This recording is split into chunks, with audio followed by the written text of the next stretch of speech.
Hey everyone, Mr. Happy here, and welcome to Mondays with Mr. Happy, aka Mr. Happy Mondays, a weekly Q&A show where you ask me questions and I answer them. You know what's crazy? I was just saying that out loud. I was like, man, I haven't done one of these in ages. I'm looking at the video from last week, which was on a Tuesday, which was even closer. I'm still getting back into the funk of things, or out of the funk and into the norm. So I've got a bunch of things going on in the background to try to catch up on, and that includes YouTube stuff. I actually have a video I'm sitting on right now, but the video might have a sponsor, so I'll push that out some point this week once I confirm. Plus, we have all the retrospect stuff that needs to come back. Plus, I had some other videos that I was working on. We've got some shorts, which people have actually been enjoying. I've got one more tucked away for this week, and then I have to make more for the rest of the month. And then I'll probably do a video about the experiment itself, which is going to be less of a 14 thing and more of a YouTube style thing. Although the topic of 14 will probably be tangential to it. Either way, I'm getting my brain wired back into content creation now that I am free from the Omega protocol, which I'm sure there are plenty of questions of below the video. So without further ado, let's get started. Of course, thank you to our sponsors over on Patreon for supporting. They don't have to. All of my content is available for free here on YouTube. Just clicking on it and watching it is all that I ask. Like it, share it, whatever it is you're going to do. That's true of any of my videos. But if you're on Patreon or if you dropped a super thanks, thank you to those people. It's extra and not expected at all. Also, sponsors, no sponsors for this video. But on top of Patreon, I have a HelloFresh deal that's actually going to be going away soon. And then I probably will have another one afterwards. So just letting you know, I have all the links from all my live stream stuff. It's in the description. So if you're ever looking for any of that stuff, you can usually find it in the YouTube section as well. Either way, I expect this will be a long one. So let's get to it. Hashtag Mr. Happy Mondays. Hey, Happy. Hi. I'll get right into it. Sure. I'm fairly new to Savage raiding, a mix of experience and first fight of a tier since the Eden raids. I'm about to step into P8S. Ooh, that's a fun one. I like to push myself when it comes to 14, and I chose my least comfortable role, that being Tank to Progon. P5S took a week, Ruby 5 progs being Devour progs and Disguise. Always the case. P6S was only a few days, and P7S was 3 hours long. I don't do them blind, and I tend to do some research, but I can't help but feel disappointed. Yeah, you know, of all Pandemonium, I think those two fights are the weakest. I think some people over-criticize some of the first Pandemonium raids. I think P1S is actually a really good first expansion boss. And except for the whole tank damage down thing. But that's partially the fight's fault. That's partially just players looking for just any means through. P2S I still think is really good. -1 downtime phase landing on 2s. P3S I think, other than the all orange, there's like a caveat to each. Other than all orange, I think is a fantastic fight. And I love P4S. P5 and P8 are both really good, and then P6 and P7 is so much wasted potential. So I know I feel you. Is it my view on these fights just getting lucky with good parties? P7 in 3 hours is a maybe. But excuse me, P7, the first 60% of the fight is kind of a gimme. So if you have a party that's good at the last 40%, yeah, it's a pretty quick get through.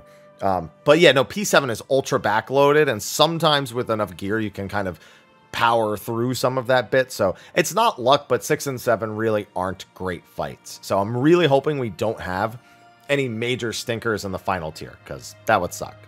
Hashtag Mondays with Mr. Happy. As I hear Aloha meowing. Aloha, the food's right below. It's right there. Eat it. Hi, Mr. Happy, hi. Just finished watching the Harvestella mods. I'm sure you meant VODs, because I don't have any Harvestella mods, but I've made that mistake before. M and V, not too far apart. And absolutely loved it. Were you ever able to confirm whether or not the Earth Fairy name has anything to do with one of the post-game names? It doesn't. I watched someone else beat through the game, and it was the same name. So it was just coincidence that the thing that happened in my playthrough happened, because the post-game thing was just the same name as I named my fairy. So it is what it is. These questions were so small, this one was kind of lingering at the bottom of the last one. Hashtag Mondays with Mr. Happy. Congrats on your top clear. Thanks. I'll consider that a hello, because that is a very joyous thing to start with. Hope you're resting well after that ordeal. Deep Dungeon question. I haven't played the previous Final Fantasy that had the original Eureka Orthos. Are there any references we should be looking out for?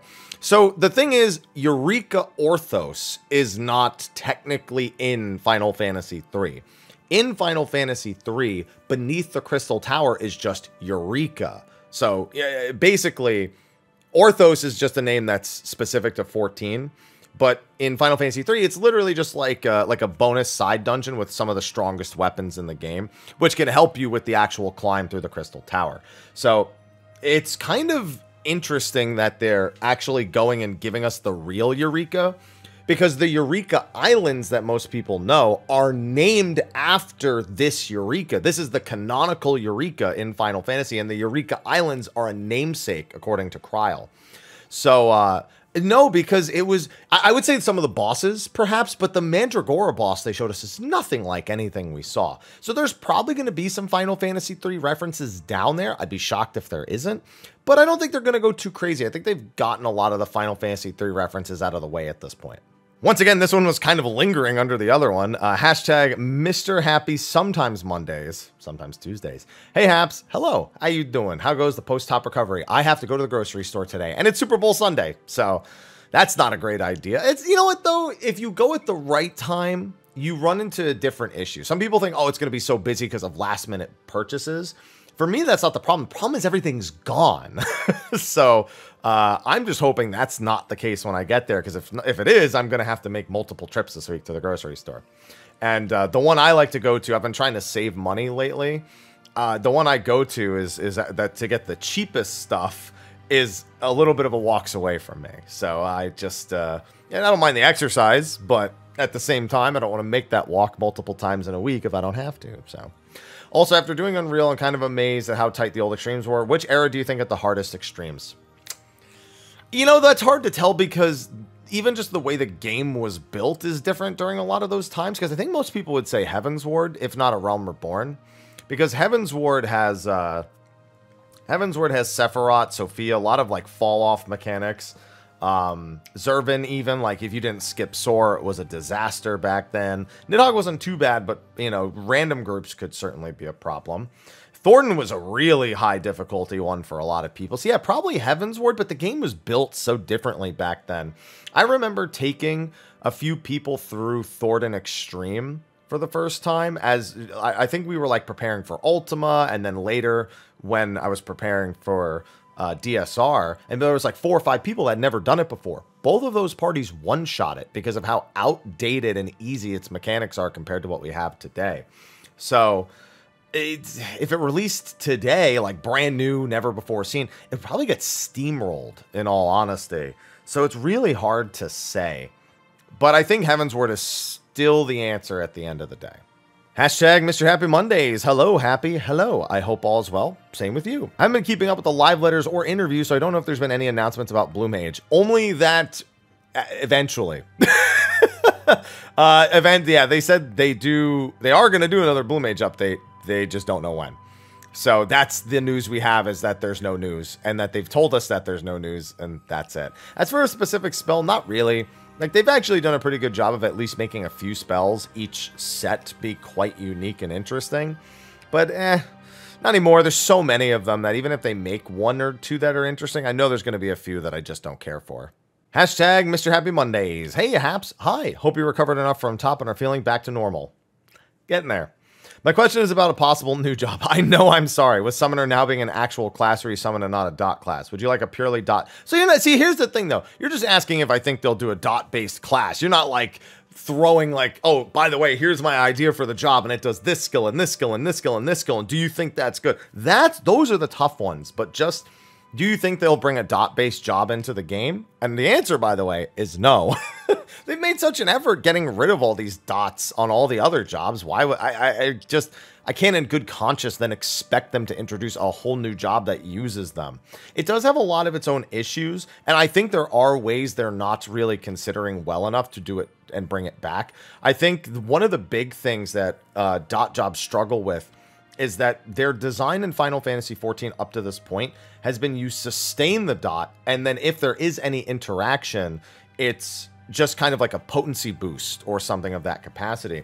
What a dot-based job in Final Fantasy XIV specifically needs to be able to do is to choose to consume dots for big hits. It needs like a boss is about to die or boss is about to disappear, or some sort of burst tool that consumes the dots that are on the target. So that way, in shorter phases, like what we sometimes have with ultimates, there's a reason to put them up, there's integration with some of the skills, and then there's an exit plan for when the boss jumps away or dies in those shorter phases. So I think if they take the right approach, it's doable.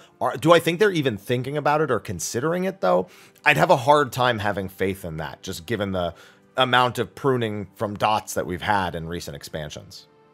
This one's a little long. Hashtag Mondays with Mr. Happy. Hello. Hi. Hope you're doing well after top. First time ask here. Welcome and thank you. Relatively new to high-end raiding, only getting into the tail end of Shadowbringers. Curious what a more experienced raider like yourself feels about the length of raids. Going off this raid tier, I felt like each successive fight had more and more filler mechanics that weren't all that challenging.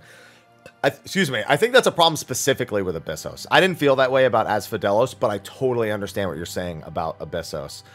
Just made the fight take longer, culminating in P8S Part 2, where after Limitless Desolation, just repeats its two main... So, actually, repeating mechanics with twists is actually quite common, because it's a sign of, like, testing what you know and asking you... It's really trying to ask the players, especially the players who are doing the fight at the earliest point, how well do you understand the mechanic, or how much did you just learn how to do that first mechanic? Like... Testing a player's actual in-depth understanding is usually more important for mechanics like that. And I actually think it's a healthier design when mechanics don't just never happen again. Now, I will say there is a caveat to that. Back in Stormblood, the second half of the fight was a carbon copy, just copy-paste of the first half of the fight, minus the enrage sequence at the end. That I don't like. Stuff like NA2, where it starts twisting the debuffs and forcing you to do them in reverse, on top of changing the actual timing of some of the sequences. It's an attention check. It's just a general mechanic check. And then for the second part, they make a few changes. Of course, you also have the bit that gets you into the final sequence to get the Phoenix buff for P8S Part 2. And I think that's healthy. Even in P8S Part 1, you know, you see Snake 1, Snake 2, Dog 1, Dog 2.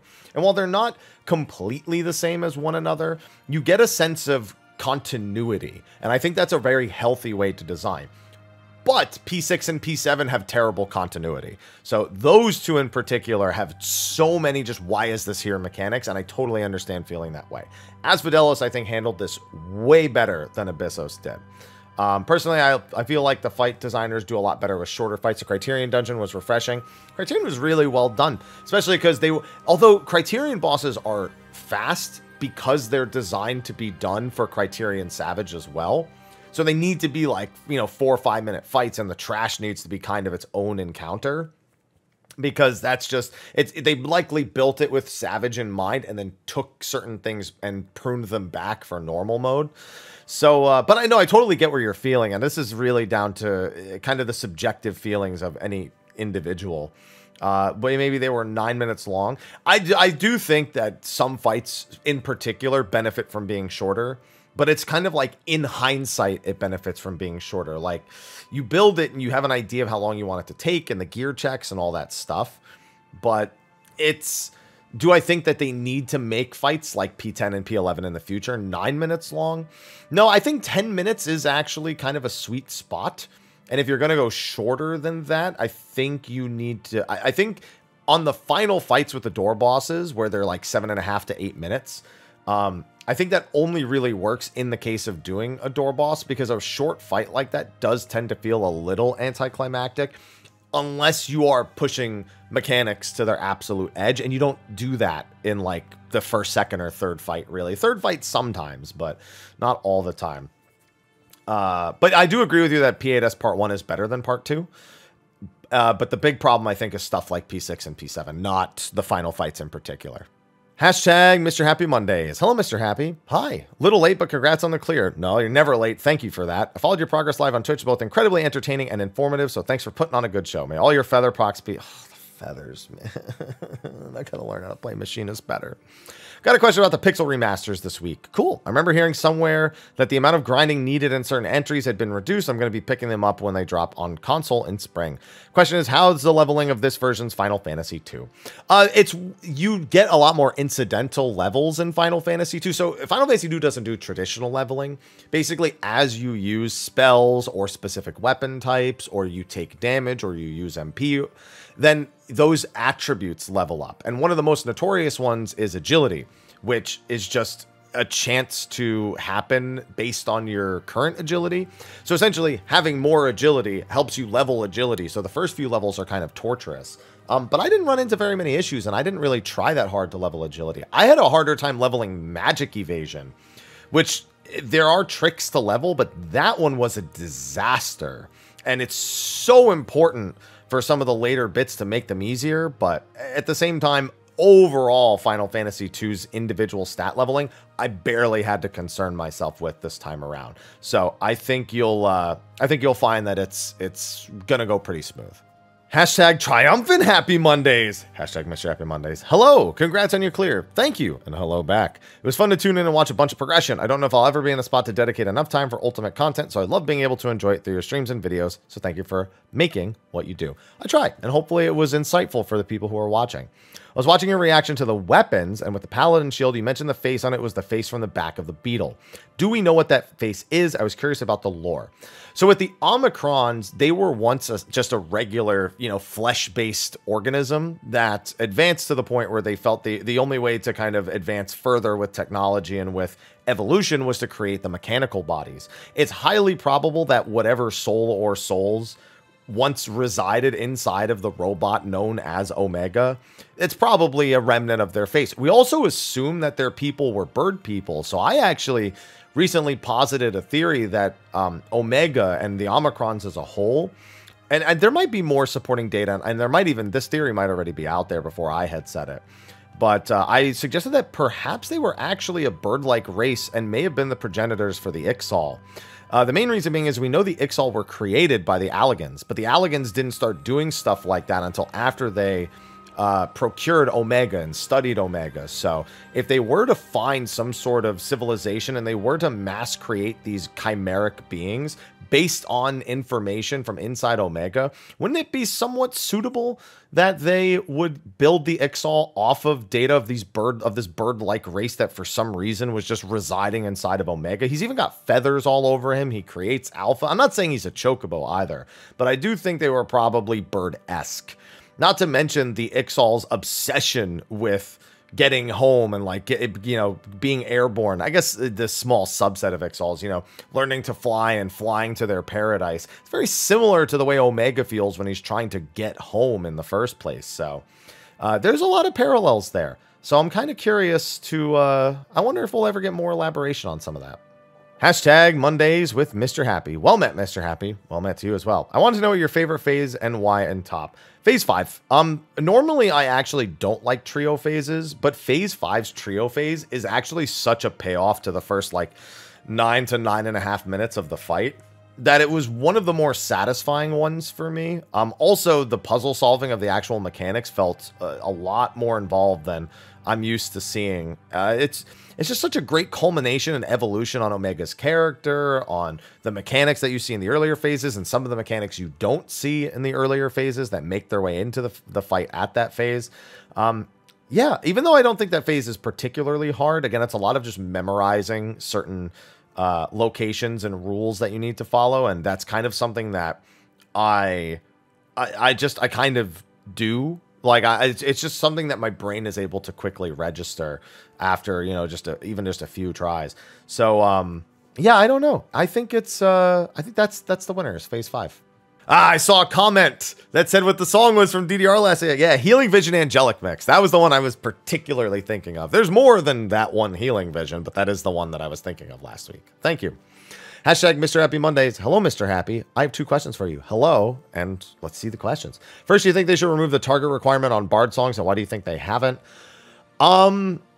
So the answer is yes and no. By removing the target requirement, you make it so Bard can pretty freely swap between songs. And so I think that benefit alone outweighs any potential negatives. But the idea that you need to throw away 100 potency, which is not a lot, mind you, or whatever potency it is right now, for the sake of staying on time, by nature is not good design. So I think a different solution, maybe just not having the rotating songs the way that they are now, is probably a better one, because it just doesn't feel good to know, oh, I'm just going to throw away potency because the timing makes more sense. It's kind of just a weird design, Second, given current and likely future fight design is not great for dots, what do you think they should do instead of dots? Or just, no, you don't need to add anything instead of dots. You just need to make the jobs engaging. So that's it. If you're just going to not have dots, then the jobs need to be more engaged. That's the whole point of getting rid of the dots in the first place. Hashtag Mondays with Mr. Happy. Hello. Hola. Hello. Hola. Hola. There we go. Dude, I was struggling with that one so hard. I wanted to say hello, and then I saw it was Spanish, and I just kind of found somewhere in the middle. Anyway, Happy loved watching your ultimate prog, and congrats on your clear. Thank you. I was watching streamers doing coils, savage coils. It was refreshing seeing other types of mechanics happening other than the usual party stack. So you were watching Preach, because I know Preach was going to start doing this. I hadn't caught any of his stuff, but I assumed he had started already for this. Party stacks, light party stacks, spreads, void ground AoEs, wind up, tank busters. You feel those types of raid mechanics are getting stale? Do you feel Square Enix will ever move away from dance fight raids? Not saying raiding should fundamentally change, but what would you like to see different types of mechanics that we currently have? There's one mechanic I really want to see, and I want to see a healing prevention shield. So essentially, when you get a shield on you, it shows as a green health bar or yellow. I don't fucking know. It shows as a bar over your health, right? To indicate that you have a shield equal to a certain value relative to your max health, right? I wonder why they don't do anything where they put like a red bar there and you have to heal enough to remove the debuff. Not heal to full, but like just like a full-on like red bar in place of where the shield would be. And every time you heal that person, the bar goes down. And when the bar goes all the way, then that person is free of whatever mechanic they have. So I think they need to look into healing mechanics more that aren't as simple as the party took damage or the party is going to take damage, heal it, or shield it. I think there's just things they haven't done. And that's the role I think needs to be made more interesting the most. And so things like that would be, at least to some degree, more engaging than what we currently have. And they're never going to move away from dances. That's fundamentally never going to happen. Hashtag Mr. Happy tags? Who's tagging what? Guten Tag her. Oh, now I get it. Okay. Hope your rest has been well since the ultimate marathon. I'm going to make that joke a lot.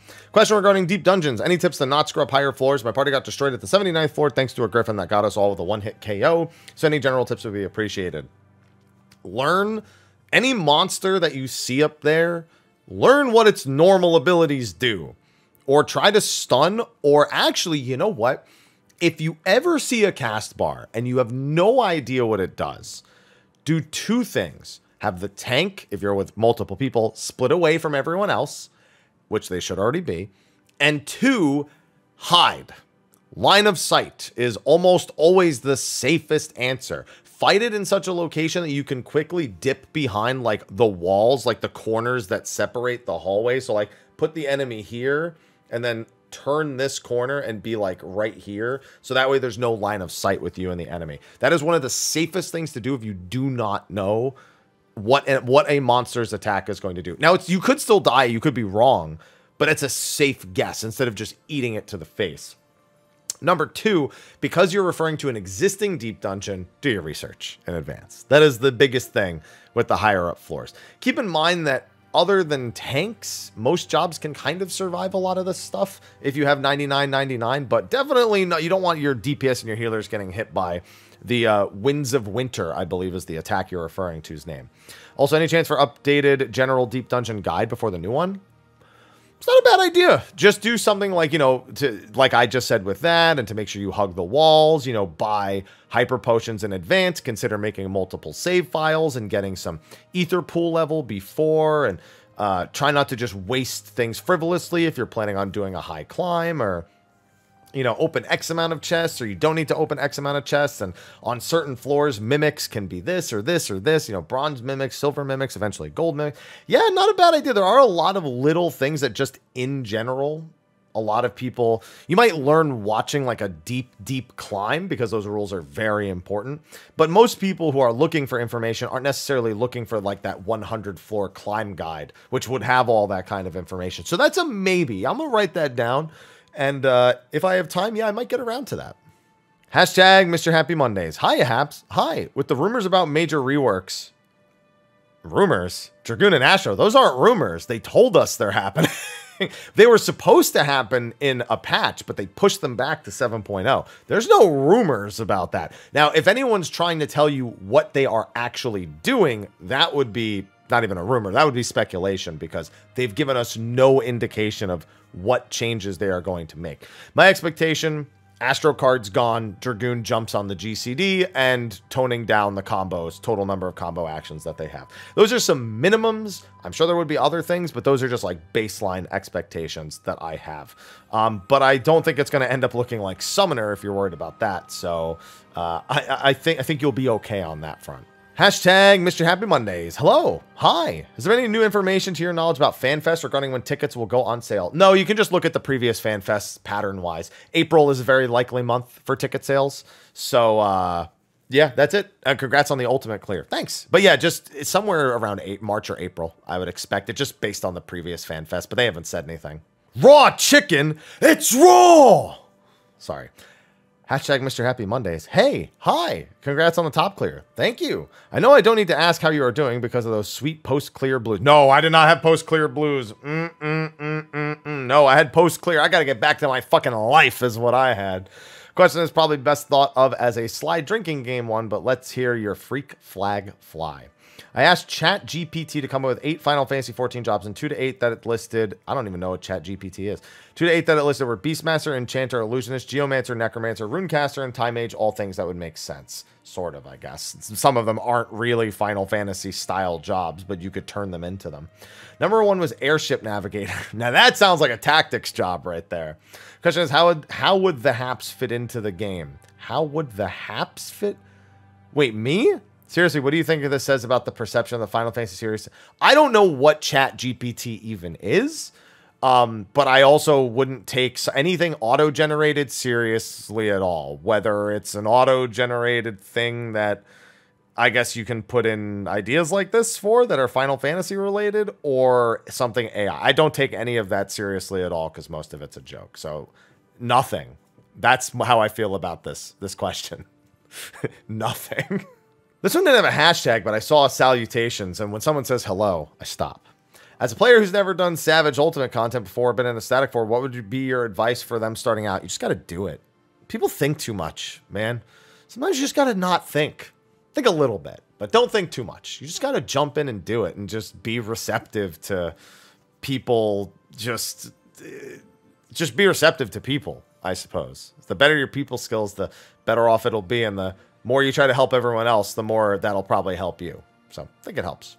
Hashtag Mr. Happy with, Mondays with Mr. Happy. I like how I just made up my own hashtag. I'm so used to reading them. I just fill them in.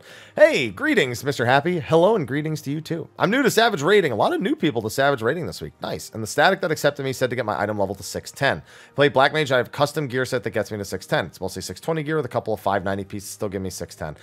Chose to keep the 590 pieces because I play Black Mage and want to prioritize spell speed with minimum crit. Doesn't matter how I get to 610. You should just be increasing your item level. If you need spell speed, melt it. That's the answer to it. So yeah, just buy 610 stuff. Buy the crafted gear and just melt spell speed and go nuts. You'll be all right. We're zooming through these right now because I'm barely 30 minutes into the recording, and we've had a lot of questions so far. So let's keep it going. Hashtag Mr. Happy Mondays. Hi Haps. Grats on the top clear. Hi. And thank you. Here's my question. I main ninja and I farm EXs on PF. I'm usually one of the people doing the most damage and often the only melee. I've been accused of griefing because I'm not especially eager to LB3 because I'm either in my burst or it's during an unsafe mechanic, or because I'm keeping it available. Dude, I feel that at my core. Man, I could really LB right now. Looks at the next mechanic coming up with 4% on the boss's health bar.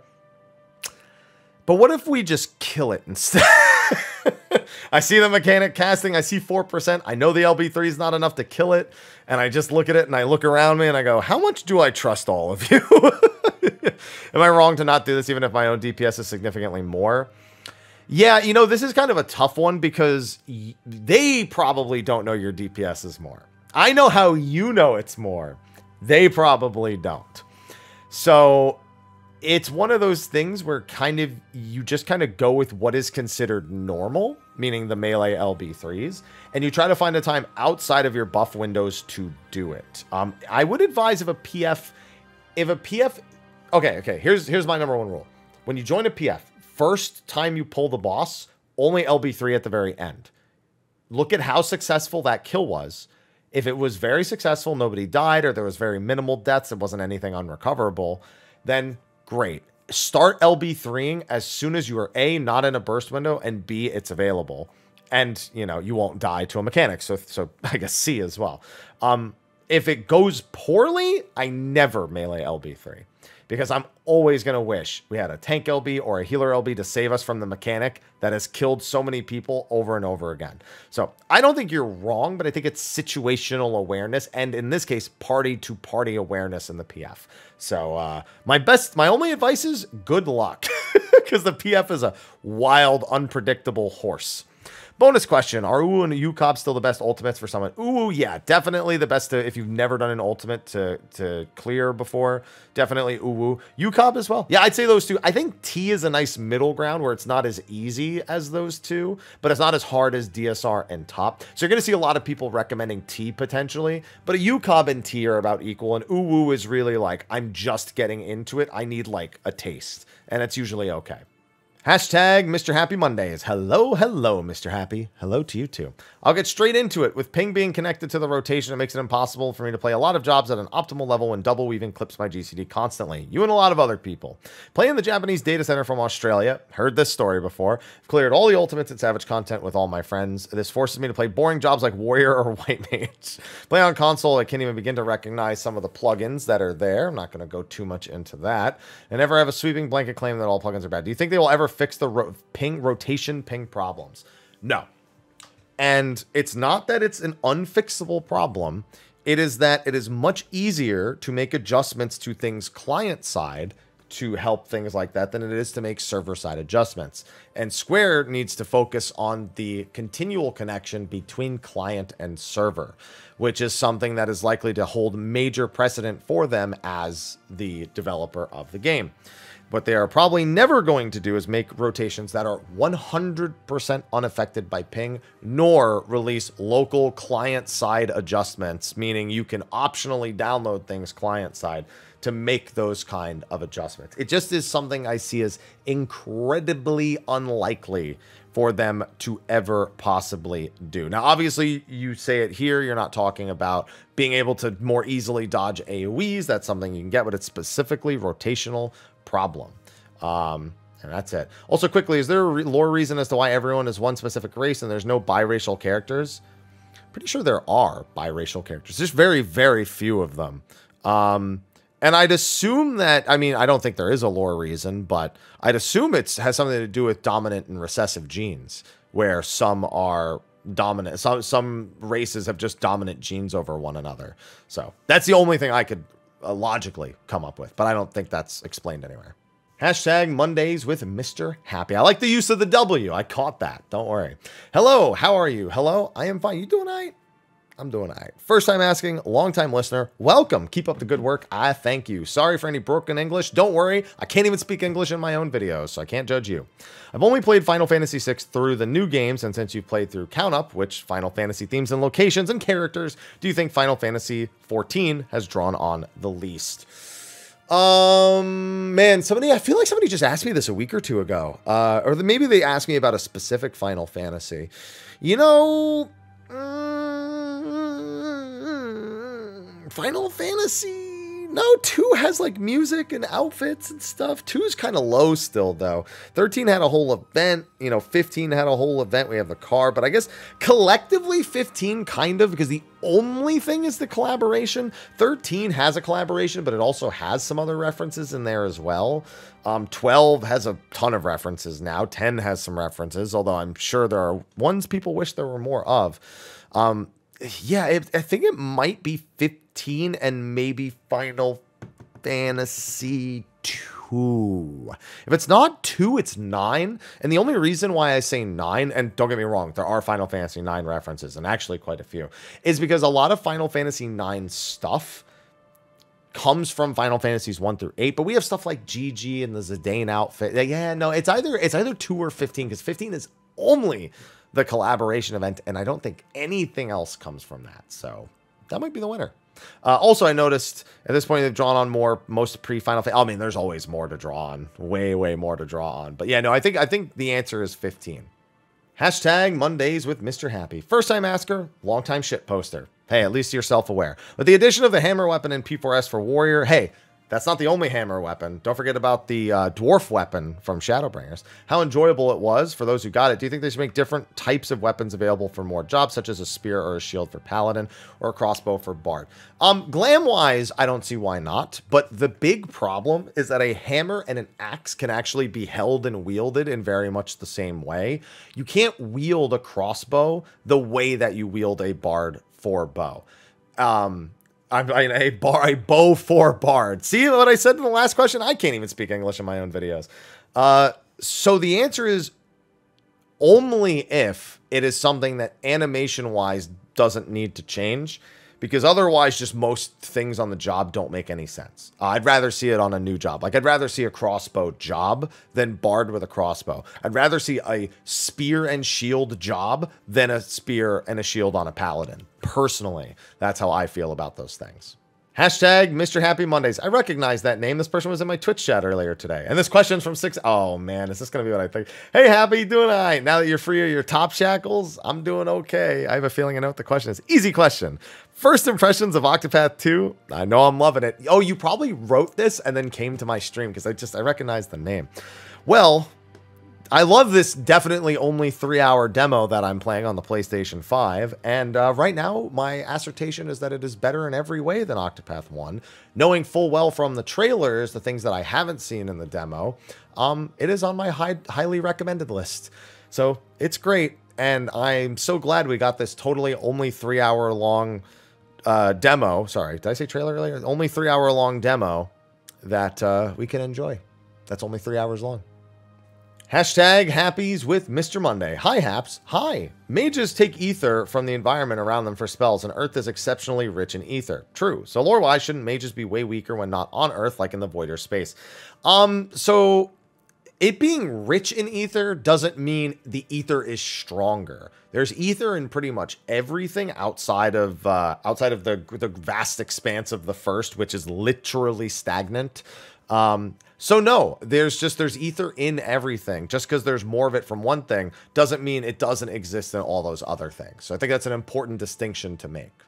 Okay, and that was kind of the last question. There are technically a couple of other ones that are here. There was a big one asking about direct hit, but I saw there were comments under it that basically answered the question. So person who asked about direct hit, the comments under your question were exactly what I was going to say. There was another person who was confused about our speed round last week where I said that Xenos wouldn't be returning, referring to Final Fantasy XIV Xenos and not... well, I'm sorry, yeah, okay, so that's still a confusing sentence. Final Fantasy XIV's story Xenos. Xenos Ye Galvis, the thick cheeks himself, not the broadcaster, just to be clear. There's also a massive thing about recommending Final Fantasy IX. I fucking hate Final Fantasy IX for so many reasons. And I'm more than happy to list them off, pun intended. Between the secret stats when you level up being dependent on the gear that you have equipped, to, in my opinion, not having a very strong cast outside of a couple of characters, Beatrix, Vivi, then a bunch of neutral ones, Zidane, Steiner, don't care too much, and then Quina and Amarant. Ugh. And Aiko, throw her away in the dirt. Garnet's actually a little bit better than average, I'd say that as well. I think it's got the worst mini games of any system, of any Final Fantasy game. Tetramaster is just an infinitely worse version than Triple Triad. The Chocobo minigame, Hot and Cold. Well, the Chocographs are actually fine, but the actual in the cave, Hot and Cold, awful without 4 times speed up, hilariously stupid with it. So there's just so many things that I don't like. The big one, though, is the way that buffs and debuffs are timed based on a real timer. Now, that's actually not that uncommon. Other Final Fantasies do that, but Final Fantasy IX's, you can be in the middle of an attack, lose Protect, Shelf, Float, and just die. On the flip side, with auto regen, when you do a summon, you basically just heal back to full health. It's all about abusing the system. But I just don't like it from a systematic standpoint. I know too much about it. That's the problem with Final Fantasy IX. I know too much about that game to like it.